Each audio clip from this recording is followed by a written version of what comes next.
Friends, आप सबका स्वागत है आपके अपने यूट्यूब चैनल फार्मा एमसीक्यू में। तो देखिए जो हमारी 6000 एमसीक्यूज़ की सीरीज़ है इसी को कंटिन्यू करते हैं। इसके 13 पार्ट मैंने अपलोड कर दिए, आज इसका पार्ट नंबर 14 है। ओके, तो सेपरेट प्लेलिस्ट बनाई हुई है इसकी, तो आप उसको फॉलो कर सकते हैं। और देखिए सबसे पहले तो आपको बहुत बहुत थैंक्स। देखिए आज जो टीचर्स डे है तो बहुत सारे बच्चों के बहुत ही प्यारे प्यारे मैसेजेस आए, विशेज़ आए, डिफरेंट जो प्लेटफॉर्म है आप वहाँ पर आपने जो है विशेज़ जो है भेजे है। ठीक है, तो मैं सभी को रिप्लाई पता नहीं कर भी पाई या नहीं, है ना। तो देखिए आप सभी को दिल से थैंक्स। देखिए आप जो है इतना सपोर्ट करते हैं फार्मा एमसीक्यू को, ठीक है, और इतना अप्रिशिएट करते हैं, तो आप सभी को बहुत बहुत थैंक्स, है ना। और हैप्पी टीचर्स डे उन सभी टीचर्स को जिनकी वजह से आज मैं यहाँ पर हूँ, है ना। ठीक है, तो देखो बच्चों अभी स्टार्ट करो। देखिए जो रेलवे के लिए हमने क्रैश कोर्स भी बच्चों स्टार्ट करा हुआ है ना। मेरी वेबसाइट pharmamcq.in पर जाके आप लोग उसको देख सकते हैं। क्रैश कोर्स है रेलवे के लिए, और वीडियो के डिस्क्रिप्शन बॉक्स में इसके रिगार्डिंग इन्फॉर्मेशन भी आपको मिल जाती है। ओके, और देखिए ये जो सीरीज़ है हमारे रेलवे के लिए है, जिसमें हम जो है हमारा सिलेबस होता है उसके अकॉर्डिंग जो है इसमें मिक्स क्वेश्चंस मैं लेके आ रही हूँ। अप्रॉक्सीमेट 50 क्वेश्चंस हम एक वीडियो में लेके आते हैं। और अगर आपने टॉपिक वाइज एमसीक्यूज़ करने हैं तो मेरी 5000 एमसीक्यूज़ वाली प्लेलिस्ट है जिसमें 100+ वीडियोज़ है ना। तो उसमें सारे टॉपिक वाइज एमसीक्यूज़ हैं, तो आप वहाँ से टॉपिक वाइज एमसीक्यूज़ कर सकते हो। ओके, और यहाँ पर मिक्स क्वेश्चंस की हम प्रैक्टिस करते हैं। ठीक है, और स्टार्ट करते हैं। स्टार्ट करने से पहले अगर आप लोग चैनल पे नए हो, आपने चैनल सब्सक्राइब नहीं किया है, चैनल को प्लीज़ सब्सक्राइब कीजिएगा। वीडियो को लाइक करना, शेयर करना, कमेंट करना, बेल आइकन को प्रेस करना, ताकि जो वाले वीडियोस होते हैं नोटिफिकेशन आप लोग को मिल सके। भाई देखो क्वेश्चन क्या है, फंक्शन ऑफ सेरिब्रोस्पाइनल फ्लूइड। भाई जो CSF होता है ना, CSF सेरिब्रोस्पाइनल फ्लूइड है ना, तो सेरिब्रोस्पाइनल फ्लूइड का फंक्शन आप लोगों ने बताना है। कह रहे it support and protect the brain and spinal code. तो कह रहे कि ये ब्रेन और स्पाइनल कोड को सपोर्ट करता है और प्रोटेक्ट करता है। फिर कह रहे it maintains uniform pressure around these delicate structure, है ना। तो कह रहे जो हमारे जो ब्रेन स्पाइनल कोड जो है ना, तो उनके अराउंड क्या कह रहे हैं कि यूनिफॉर्म प्रेशर जो है वो मेंटेन करता है। नेक्स्ट ऑप्शन में कह रहा है it act as cushion and shock absorber between the brain and spinal cord, या फिर लास्ट ऑप्शन में ओल, है ना। तो भाई आंसर क्या हो जाएगा इसका। देखिए सारी बातें सही लिखी हुई CSF के बारे में, है ना। तो answer is option D, cerebrospinal fluid के बारे में ना सारी ही बातें इसमें सही लिखी हुई, आंसर हो जाएगा ऑप्शन डी। और जो सेरिब्रोस्पाइनल फ्लूइड जो होता है ये सिक्रेट कहाँ से होता है, secreted into each ventricle of the brain bye choroid plexus, है ना। तो कोरोइड प्लेक्सस से ये सिक्रेट होता है हमारा CSF जो होता है। नेक्स्ट क्वेश्चन क्या है, axon and dendrites are extension of cell bodies. जो हमारे एक्सोन्स होते हैं, डेंड्राइट्स होते हैं, ये सेल बॉडीज जो होती है उनकी एक्सटेंशंस होती है, and form the dash of the nervous system, है ना।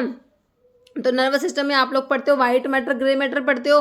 तो देखिए ये पूछा कि एक्सोन्स और डेंड्राइट्स कौन सा, मतलब कि वाइट मैटर को फॉर्म करेगा या फिर ग्रे मैटर को, या फिर बोथ, या फिर नन। तो ये आप लोगों ने बताना है। तो एक्सोन्स और डेंड्राइट्स जो होते हैं हमारे, है ना, तो ये बनाते हैं जो वाइट मैटर होता है ना, उसको बनाने का काम है, उसको फॉर्म करते हैं हमारे एक्सोन्स और डेंड्राइट्स। ओके, और जो सेल बॉडीज जो होते हैं ना बच्चों, ये ग्रे मैटर को फॉर्म करते हैं। ओके, तो अगले क्वेश्चन में ये भी लिखा हुआ है, तो इसका आंसर ऑप्शन ए हो गया, है ना।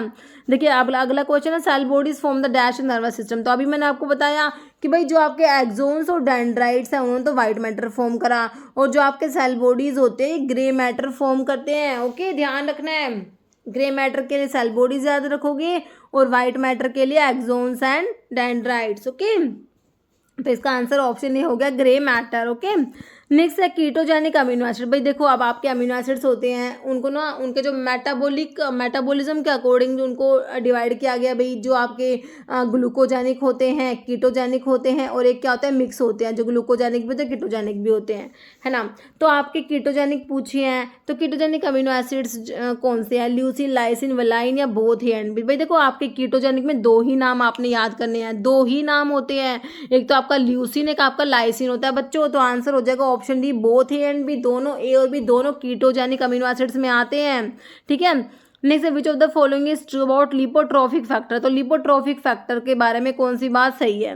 These are substance the deficiency of which cause fat to accumulate in the liver. कह रहे हैं जो लिपोट्रोफिक फैक्टर है उसके बारे में लिखा हुआ है कि भाई ये जो है इनकी कमी से क्या हो जाएगा, हमारा फैट जो है वो लीवर में एक्यूमुलेट हो जाता है। फिर कह रहे कोलिन हो गया, बिटेन हो गया, मिथ्योनिन हो गया, इनोसिटोल आपके इंपॉर्टेंट लिपोट्रोफिक फैक्टर है। तो ये देखो क्वेश्चन आया भी था मिथ्योनिन वाला कि भाई ये आपका ESIC में पूछा गया था 2019 में, है ना, कि हमारा जो इनमें से कौन सा लिपोट्रोफिक फैक्टर है। तो उसमें आपका ये मिथ्योनिन ऐसा कुछ था कि मिथ्योनिन क्या है इस टाइप से, है ना, या फिर लिपोट्रोफिक फैक्टर कौन सा इस टाइप से था। तो उसमें ना मिथ्योनिन आंसर था। तो मिथ्योनिन भी हमारा जो सल्फर कंटेनिंग आपका अमीनो एसिड होता है, सिस्टीनोमिथ्योनिन पढ़ते हो ना, तो मिथ्योनिन ना लिपोट्रोफिक फैक्टर भी होता है। तो हमारे जो देखिए दोनों बातें सही लिखी हुई है इसमें, ऑप्शन सी हो जाएगा बोथ। लिपोट्रोफिक फैक्टर होते हैं ना, इनकी डेफिशिएंसी से क्या होगा, अगर ये प्रेजेंट नहीं होते तो क्या होता है, जो फैट होता है वो लीवर में एक्यूमुलेट होना स्टार्ट हो जाता है बच्चों। और इसके एग्जाम्पल्स याद कर लो, मिथ्योनिन हो गया, बीटेन हो गया, कोलाइन हो गया, इनोसिटोल, ये सारे आपके क्या है लिपोट्रोफिक फैक्टर्स होते हैं। नहीं तो कीटोजेनेसिस अकर, भाई कीटोजेनेसिस का मतलब क्या होगा, कीटोन बॉडी का प्रोडक्शन हो गया ना। तो भाई कीटोन बॉडीज आपकी भाई एसीटोन होता है ना, एसिटो एसिटेट होता है, एसिटो एसिटेट होता है, और एक बीटा हाइड्रोक्सी बुटायरेट होता है, बीटा हाइड्रोक्सी बुटायरेट या फिर 3 हाइड्रोक्सी बुटायरेट भी कहते हैं इसको। तो ये आपके कीटोन बॉडीज होता है, इनकी प्रोडक्शन को कीटोजेनेसिस कहा जाता है। कहाँ पर होता है भाई कीटोजेनेसिस? लीवर में, किडनी में, स्प्लीन है, गॉल ब्लैडर। तो भाई हमारा जो लीवर होता है वहीं पर होता है ना, ऑप्शन ए हो जाएगा। ठीक है, बाकी कीटोन बॉडीज बता दी मैंने आपको, एसीटोन, एसिटो एसिटेट, बीटा हाइड्रोक्सी बुटायरेट होता है। ठीक है, जैसे एंटी परनीशियस अनीमिया विटामिन, भाई एंटी परनीशियस अनीमिया विटामिन कौन सा? विटामिन A, D, C या B12, है ना। तो आपका जो ऑप्शन डी है ना, आपका B12 को क्या बोलते हो? एंटी परनीशियस विटामिन बोलते हो, विटामिन B12, है ना। तो विटामिन B12 की डेफिशिएंसी से हमारा देखो मेगलोब्लास्टिक एनीमिया भी पड़ती है और आपका परनीशियस एनीमिया भी होता है। देखिए परनीशियस एनीमिया जो होता है इंट्रिंसिक फैक्टर की डेफिशिएंसी से भी होता है। अब इंट्रिंसिक फैक्टर की डेफिशिएंसी से क्या होता है, विटामिन B12 का एब्जॉर्प्शन भी तो नहीं हो रहा, है ना। इंट्रिंसिक फैक्टर की डेफिशिएंसी से क्या हुआ भाई, इंट्रिंसिक फैक्टर जो होता है, जो गैस्ट्रिक प्राइटल, जो हमारा स्टमक में जो प्राइटल सेल्स होते हैं ना, वहाँ से हमारा इंट्रिंसिक फैक्टर सीक्रेट होता है। अब इंट्रिंसिक फैक्टर क्या करता है, विटामिन B12 के एब्जॉर्प्शन में हेल्प करता है। अब इंट्रिंसिक फैक्टर कम हो तो विटामिन B12 का एब्जॉर्प्शन नहीं होगा, जिसकी वजह से आपका जो है परनीशियस एनीमिया हो गया ना। तो परनीशियस एनीमिया B12 की डेफिशिएंसी से भी बोल सकते हो आप लोग, ठीक है। और B12 की डेफिशिएंसी से आपका मेगलोब्लास्टिक एनीमिया भी होता है, ठीक है बच्चों। तो इसका आंसर जो है एंटी परनीशियस एनीमिया विटामिन हमारा B12 होता है, साइनोकोबालामिन जिसे कहते हैं ना। कोरिन रिंग सेंटर में कोबाल्ट प्रेजेंट होता है, ठीक है, बिल्कुल बढ़िया है। ना सब विच ऑफ द फॉलोइंग एग्जांपल है एब्जॉर्प्शन स्पेक्ट्रोस्कोपी का, है ना। तो देखो भैया एनालिसिस में मैंने यूवी विजिबल मतलब कि यूवी विजिबल तो एक में ही आ गई ना, यूवी विजिबल, NMR है, IR है और मास स्पेक्ट्रोमेट्री, इनके जो है वीडियोस बनाए हैं भाई, देख लेना, इनके क्वेश्चंस हैं और बड़े तरीके से वीडियो बना रखे हैं इनके। तो कह रहे हैं एब्जॉर्प्शन स्पेक्ट्रोस्कोपी में कौन सी आती है भाई, फ्लोरीमेट्री है, फ्लेम फोटोमेट्री है, एक्सरे, डाइफ्रैक्शन है, यूवी। तो भाई आपकी जो एब्जॉर्प्शन स्पेक्ट्रोस्कोपी में ना ये आते हैं, यूवी स्पेक्ट्रोस्कोपी आती है, ऑप्शन डी हो जाएगा, ठीक है। जैसे what is the wavelength for UV visible radiation, देखो यूवी विजिबल के लिए आपसे पूछा है ना। तो देखिए यूवी के लिए आपका 200 से 400 होता है, विजिबल के लिए 400 से 800 nm होता है। तो यूवी विजिबल दोनों के लिए पूछा ना, तो ऑप्शन सी हो जाएगा 200 nm to 800 nm हो जाएगा, ऑप्शन सी। नेक्स्ट क्या है, region mostly used for IR spectroscopy. तो मोस्टली जो यूज होता है ना रीजन IR स्पेक्ट्रोस्कोपी में, वो आपके देखो इसमें से कौन सा ऑप्शन है, वो मिड IR रीजन होता है, ठीक है। तो IR के क्वेश्चंस के लिए, ठीक है, आप वो देख लेना वीडियो, IR के क्वेश्चंस का वीडियो बनाया हुआ है ना, उसमें आपको सारा एक्सप्लेन किया हुआ है, ठीक है। Next which of the following is seed drug, तो इनमें से कौन सी ड्रग है, मतलब कि जो सीड जिसका जो सोर्स है वो सीड, मतलब कोई प्लांट का जो पार्ट यूज़ कर रहे हो ना वो सीड यूज़ कर रहे हो, सीड से ऑब्टेन हो रही है ना। जैसे कुछ ड्रग बाग से ऑब्टेन होती है, कुछ लीव से, जैसे डिजिटालिस लीव से ऑब्टेन होता है ना। जो हमारा कुर्ची का बार्क है, इस टाइप से सीड वाली कौन सी ड्रग है भाई, कोल्चिकम है, जिंजर है, वसका है या सिंकोना है। भाई हमारा जो कोल्चिकम होता है ना, कोल्चिकम ऑटियम ने लिलियसी फैमिली वाला, जो अमीनो एल्कलॉइड में कोल्चिकम आता है ना, जिसे कोल्चिसिन मिलता है, वही कोल्चिकम है ये। तो एक टाइप का ये सीड से ऑब्टेन होता है बच्चों, ठीक है। ऑप्शन ए हो जाएगा आपका कोल्चिकम, है ना। तो कोल्चिकम का ये सीड होता है, dried ripe seed of colchicum autumnale ने लिलियसी फैमिली होती है, ठीक है। नेक्स्ट है which of the following is glycoside drug. भाई ग्लाइकोसाइड वाली कौन सी ड्रग है, इनमें से कौन सी ग्लाइकोसिडिक ड्रग है। भाई देखो इस टाइप के क्वेश्चन बनते हैं तो आपको बेसिक मतलब इतना तो देखो, हम जब ड्रग के बारे में पढ़ते हैं ना भाई उसका सोर्स केमिकल कौन सब कुछ हम याद कर रहे हैं तो इतना तो हमें ऑटोमेटिकली पता लग जाता है भाई कौन से ग्लाइकोसाइड्स के, कौन से अल्कलॉइड्स के, कौन से टैनिन्स के, कौन से रेजिन्स की है ना, इतना तो हमें पता लग ही जाता है। तो ग्लाइकोसाइड्स की कौन सी है भाई नक्स वोमिका तो किस में आता है भाई इंडोल अल्कलॉइड्स में आता है, तो अल्कलॉइड्स की ड्रग है। ब्लैक कैटेचू पेल कैटेचू तो ये आपके टैनिन्स जो होते हैं ना टैनिन्स, तो टैनिन्स में भी कंडेंस्ड टैनिन्स में आते हैं। जो हाइड्रोलाइजेबल टैनिन्स में मायरोबैलन हरडा बहेरा अर्जुना है ना, और आंवला टैनिक एसिड ही आता है। और जो है कंडेंस्ड में आपका Ashoka, black catechu, pale catechu, Pterocarpus आता है ना, ठीक है। तो ये तो टैनिन्स में आ गया। असाफोइटिडा तो ये ओलियोगम रेजिन्स की ड्रग है ना, ओलियोगम रेजिन्स में आता है। असाफोइटिडा, फिरुला फोइटिडा, मेलिफेरी फैमिली होती है। हींग जो होता है ना डेविल्स डंग सिनोनिम होता है इसका, कार्बोनेटिव होता है हमारा एसाफोइटिडा, वही एसाफोइटिडा, इसमें फिरोलिक एसिड प्रेजेंट होता है। तो भाई ये भी ग्लाइकोसाइड में नहीं आता है, तो रेजिन्स वाले ड्रग में चला गया ना।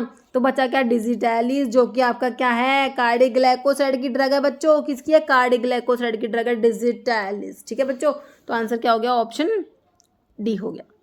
नेक्स्ट है which of the following is not a physical evaluation of crude drug. भाई फिजिकल इवेल्युएशन में इनमें से कौन सा नहीं आता फिजिकल इवेल्युएशन में, तो क्या determination of extractive value, determination of stomatal number, determination of melting point, determination of ash value. तो नॉट अ फिजिकल इवेल्युएशन में स्टोमेटा का नंबर जो आप डिटरमाइन करो ये फिजिकल इवेल्युएशन में नहीं आएगा ये, है ना।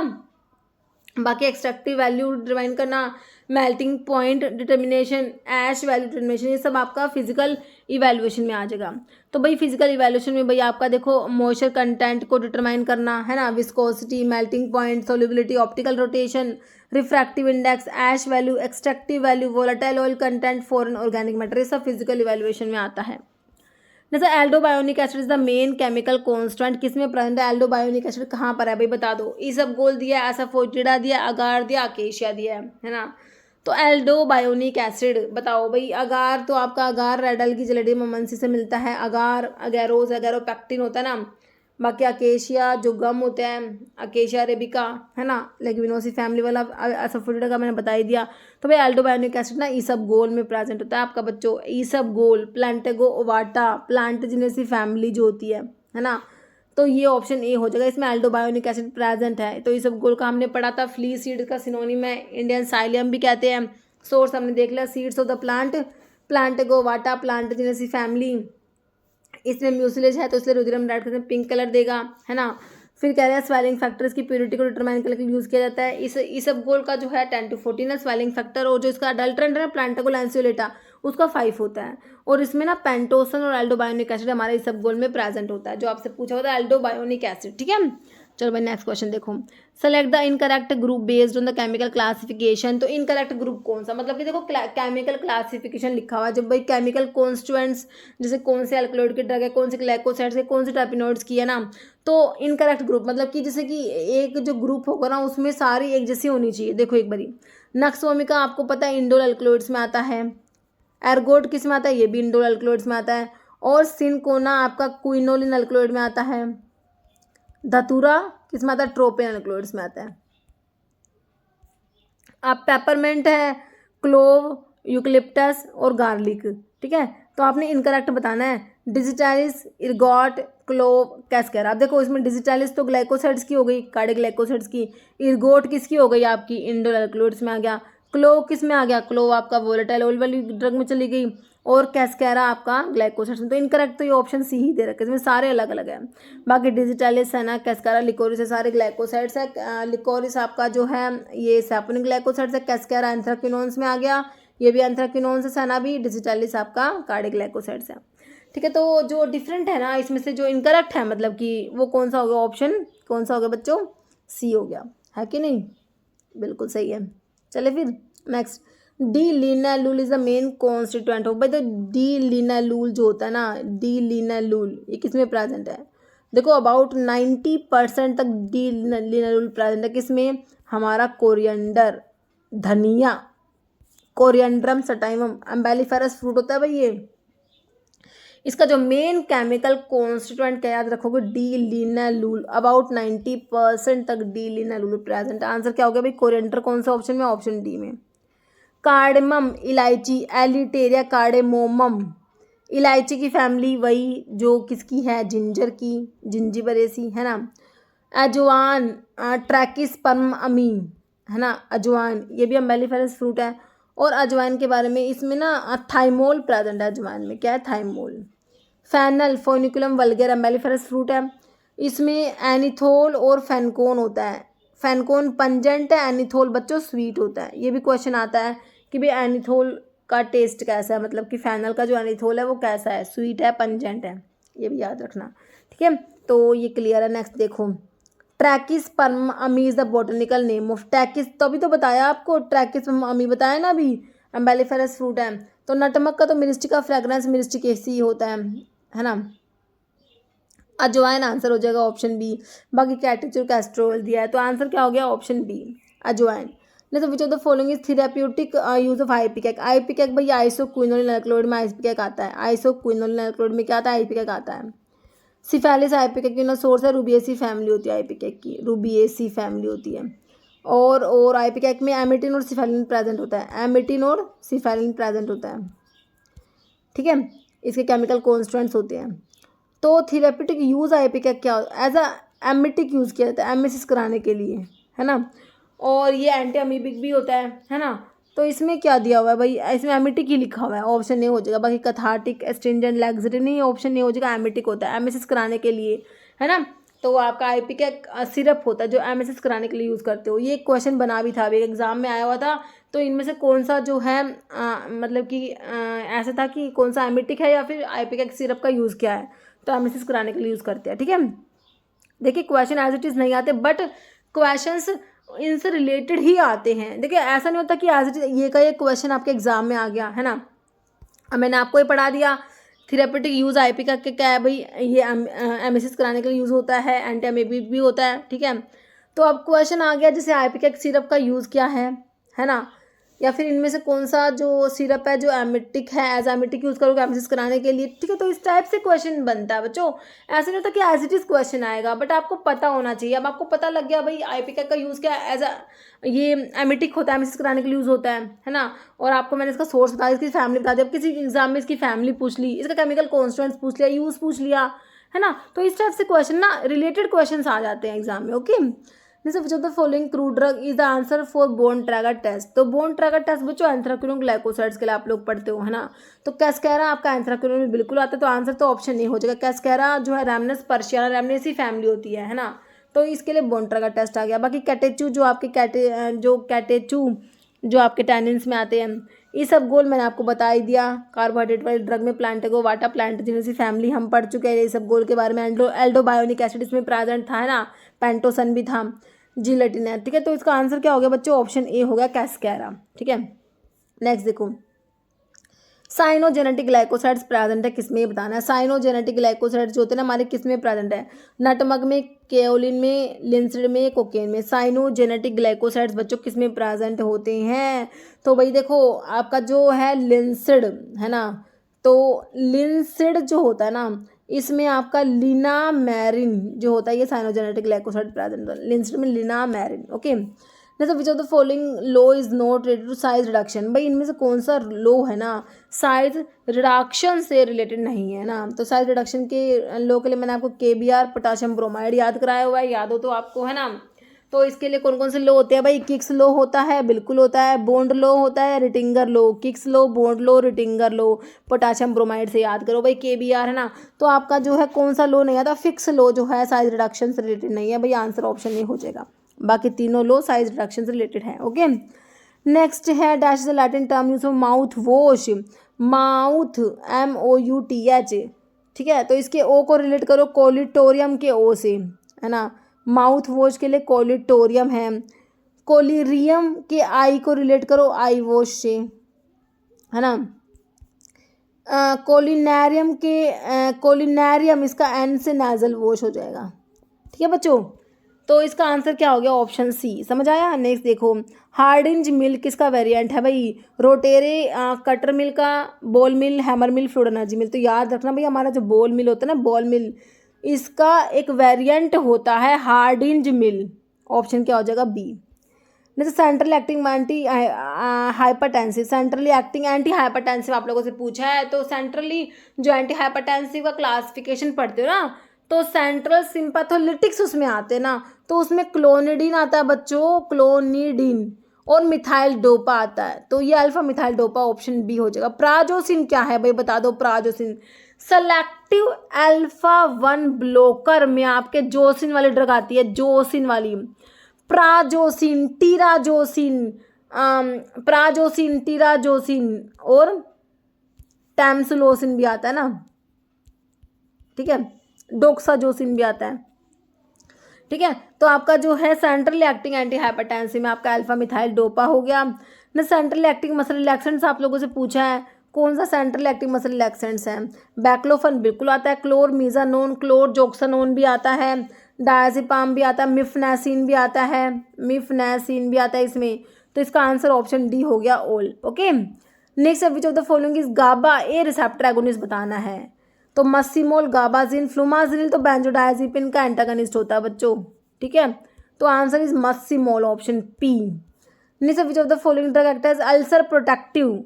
तो अल्सर प्रोटेक्टिव में कौन सा आता है भाई, सोडियम सिट्रेट और सोडियम बाइकार्बोनेट और सोडियम सिट्रेट। तो आपके जो है, जो आप एंटासिड्स पढ़ते हो ना, एंटासिड्स में सिस्टमिक एंटासिड, नॉन सिस्टमिक में आपके जो है सोडियम बाइकार्बोनेट सोडियम सिट्रेट आता है सिस्टमिक एंटासिड्स में। बाकी नॉन सिस्टमिक में आपके जो है मैग्नीशियम जो है trisilicate, magaldrate, calcium carbonate, aluminium hydroxide gel, ये सब आते हैं। तो सिस्टमिक एंटासिड है ये आपका सोडियम बाइकार्बोनेट सोडियम सिट्रेट, क्या सिस्टमिक एंटासिड है। एम्ब्रोक्सोल कहाँ पड़ा था, एम्ब्रोक्सोल जो है एम्ब्रोक्सोल, ब्रोमहेक्सिन, एम्ब्रोक्सोल एसाइस्टिन, सिस्टिन, कार्बोसिस्टिन, है ना। तो ये मैंने आपको म्यूकोलिटिक्स पढ़ाए थे ना, तो म्यूकोलिटिक्स म्यूकोस को ब्रेक डाउन करेंगे। जो एक्सपेक्टोरेंट्स पढ़ते हो ना, एक्सपेक्टोरेंट्स, उसमें आपके ब्रोंकल सिक्रेशन एनहेंसर्स आता है और एक म्यूकोलिटिक्स आता है। म्यूकोलिटिक्स में ये चारों ड्रग मैं आपको बताती हूँ। ब्रोंकल सिक्रेशन एनहेंसर्स में तो आपको गुइफेनासिन, बाल्सम ऑफ टोलुवस्का, है ना, ये सब आते हैं। पोटाशियम आयोडाइड होता है, ठीक है, ये सब आते हैं। सुक्राल फेट आपका आंसर जगह अल्सर प्रोटेक्टिव में सुक्राल फेट आता है, ठीक है। तो ऑप्शन जो है सुक्राल फेट हो गया। सिमेट्रिडीन जो है आपका, ये भी H2 ब्लॉकर है, मतलब क्या है, ट्रिडीन वाले H2 ब्लॉकर होते हैं जो हिस्टामिन के H2 रिसेप्टर को ब्लॉक कराते हैं। और जो है ये सिमेट्रिडीन जो है ये एंजाइम इनहिबिटर भी होती है, और इसका एंटी एंड्रोजेनिक इफेक्ट हमने देखा था, एंटी एंड्रोजेनिक इफेक्ट होता है ना। डाइहाइड्रोटेस्टोस्टेरोन को ना वो ये डिस्प्लेस करा देती है ना, उसके रिसेप्टर से। तो ये क्या कराती है भाई, जो है जाइनेकोमास्टिया भी कोज करा देती है हमारे सिमेट्रिडीन, और इसमें इमिडाजोल रिंग होता है। ये सारी बातें आपने सिमेट्रिडीन के बारे में पढ़ी थी, है ना, ठीक है। तो इसका आंसर ऑप्शन 3 हो गया। नेक्स्ट है सोडियम पिकोसल्फेट, क्या है भाई बता दो। सोडियम पिकोसल्फेट कह रहा है stimulant, laxative, osmotic laxative, bulk laxative, emollient. भाई ये ना हमारा स्टिमुलेंट में आता है, स्टिमुलेंट लैक्सेटिव में आता है, ठीक है। मतलब ड्रग कॉम्बिनेशन वॉर्फिन विटामिन के results in specific interaction identify. देखो भैया, वॉर्फिन क्या है, ओरल एंटीकोएगुलेंट है, याद रखना। कोमेरिन डेरिवेटिव है, कोमेरिन, इसमें कोमेरिन रिंग है भाई। इसका जो एंटीकोएगुलेंट एक्शन जो है उसके लिए रिस्पॉन्सिबल हमारी कोमेरिन रिंग है। 4 हाइड्रोक्सी कोमेरिन होता है हमारा वॉर्फिन, ठीक है। चलो भाई ये बात समझ आ गई, क्या है एंटीकोएगुलेंट है। और विटामिन के क्या कराता है, कोएगुलेशन ना। तो आपका जो ब्लड की क्लोटिंग के लिए रिक्वायर्ड होता है, जो 2-7 मतलब क्लोटिंग फैक्टर के एक्टिवेशन के लिए रिक्वायर्ड होता है, 2-7-9-10 9-10 क्लोटिंग फैक्टर के एक्टिवेशन के लिए रिक्वायर्ड होता है ना। ब्लड की क्लोटिंग कराता है, डेफिशिएंसी से डिफेक्टिव ब्लड क्लोटिंग हेमरेज हो जाएगा। तो दोनों एक दूसरे का एंटागनिस्ट है। वॉर्फिन विटामिन के का, विटामिन के वॉर्फिन का एंटागनिस्ट, दोनों एक दूसरे के एंटीडोट होते हैं भाई, ठीक है। वॉर्फिन का एंटीडोट विटामिन के, विटामिन के का एंटीडोट वॉर्फिन होता है भाई। तो दोनों तो क्या हो गए, एंटागोनिस्ट हुए कि नहीं हुए, बिल्कुल हो गए, ऑप्शन ए है ना। चलो भाई, बाकी इंक्रीज रेडिएशन नहीं होगा, no known interaction harmful on the presence of, तो ऐसा नहीं होगा। आंसर इज ऑप्शन ए, ठीक है। Next, which drug produce myopathy at clinical dose in humans. भाई मायोपैथी कोज कराती है भाई, कौन सी ड्रग है मायोपैथी, जो पढ़ते हो ना रैप्डोमायोलिसिस करा देती है। किसके बारे में पढ़ते हो? Ezetimibe, atorvastatin, जेम्फिप्रोजिल, लोमिटापाइड। तो ये हमारा स्टैटिन्स होते हैं, एटोरवास्टैटिन हो जाएगा। स्टैटिन्स हमारा रैप्डोमायोलिसिस करा देते हैं। Okay, myopathy. Next neomycin is obtained from, भाई नियोमाइसिन कहाँ पढ़ी है आपने? तो एमिनोग्लाइकोसाइड पढ़ी है, बिल्कुल पढ़ी है। तो सिस्टेमिक होती है, टॉपिकल होता है। टॉपिकल में कौन कौन सी पढ़ी? एक तो फ्रेमाइस्टिन और एक नियोमाइसिन, दो ही तो पढ़ी है टॉपिकल में, फ्रेमाइस्टिन और नियोमाइसिन, है ना। तो जो है नियोमाइसिन ऑब्टेन होते हैं किससे? E coli, bacillus subtilis, S एरिजिनोसा या स्ट्रिप्टोमाइसिस फ्रैडी। तो ऑप्शन डी भाई, जो हमारे स्ट्रिप्टोमाइसिस फ्रैडी जो है ना, फ्रैडी, उनसे ऑब्टेन होती है कौन सी? नियोमाइसिन, है ना, ऑप्शन डी। नेक्स्ट है बीटा लैक्टामेज एंजाइम इनएक्टिवेट। तो बीटा लैक्टामेज एंजाइम जो है वो किसको इनएक्टिवेट करा रहा है? सल्फोनामाइड, टेट्रासाइक्लिन, पेनिसिलिन या स्ट्रिप्टोमाइसिन। तो भाई हमारी पेनिसिलिन को इनएक्टिवेट कराना है, क्योंकि पेनिसिलिन में तो हमारा बीटा लैक्टम रिंग होता है ना। बीटा लैक्टम एंटीबायोटिक में पढ़ते हो, पेनिसिलिन, सिफेलोस्पोरिन, कार्बापेनम, मोनोबैक्टम आते हैं। तो penicillin beta lactam ring present है। तो ये जो होता है बीटा लैक्टम रिंग को ना इनएक्टिवेट, मतलब बीटा लैक्टामेज एंजाइम क्या करते हैं? बीटा लैक्टम एंटीबायोटिक को इनएक्टिवेट करा देते हैं। ठीक है, तो बीटा लैक्टामेज इनहिबिटर पढ़ते हो, क्लाविलानिक एसिड, सल्बैक्टम, टाजोबैक्टम भी याद रखना। ठीक है, जैसे test measuring rate and extent of solution formation from a given dosage form. भाई एक डोजेज फॉर्म है, उससे भाई कितने रेट पे और किस एक्सटेंट से सॉल्यूशन बनता है ना। तो ये टेस्ट मेजर करेगा। कौन सा टेस्ट है भाई ये? डिसइंटीग्रेशन है, डिसोल्यूशन है, अवेलेबिलिटी, कंटेंट, यूनिफॉर्मिटी। भाई डिसोल्यूशन है, टैबलेट डिसोल्व हो रही है ना, सॉल्यूशन फॉर्म में जा रही है ना। तो डिसोल्यूशन टेस्ट है बच्चों, ये ऑप्शन बी। नेक्स्ट देखो, for evaluation of tablet a test use to measure amount of time required for drug substance in tablet to go into solution from under specific. वही टेस्ट है ये, है ना, amount of substance to go into solution form में जा रही है drug जो आपकी। तो कौन सा टेस्ट है भाई? डिसोल्यूशन ही तो है। देखिए इस टाइप से ये लैंग्वेज थोड़ी सी चेंज कर दी, ये भी एग्जाम में आ गया। ठीक है, जैसे फिल्टर कैंडल्स किसकी बनी होती है? थिन फ्लैट सेलोज एस्टेट, मेटल की रिंग्स की, बोरोसिलिकेट ग्लास, एक कीजल गुड़। फिल्टर कैंडल्स बच्चों कीजल गुड़ की बनी होती है, ऑप्शन डी, है ना। जैसे an ideal closure does all the following except. भाई आइडियल क्लोजर्स के सारे प्रॉपर्टीज है, एक को छोड़ के। कह रहे कीप्स प्रोडक्ट सेफ, बिल्कुल सेफ रखेगा, तो प्रॉपर्टी है, सही करेगा। आइडियल क्लोजर है भाई वो, तो प्रोडक्ट को सेफ रखेगा। अलो एंट्री ऑफ एयर, तो भाई क्लोजर अगर आइडियल है तो अलो करेगा, एयर के एंट्री को बिल्कुल नहीं करेगा, सरासर गलत है। एक्सेप्ट पूछा तो आंसर तो ऑप्शन बी हो गया। बाकी prevent particulate matter from entering into product, बिल्कुल सही लिखा हुआ है। Assist in proper use of drug, तो ये भी सही है। तो आपका आंसर क्या हो गया? ऑप्शन बी, एक्सेप्ट पूछा था ना। जैसे weight variation in tablet processing is caused by all of the following except. कह रहे वेट वेरिएशन के लिए सारे फैक्टर्स रिस्पॉन्सिबल है, एक को छोड़ के कौन सा है वो एक्सेप्ट बता दो।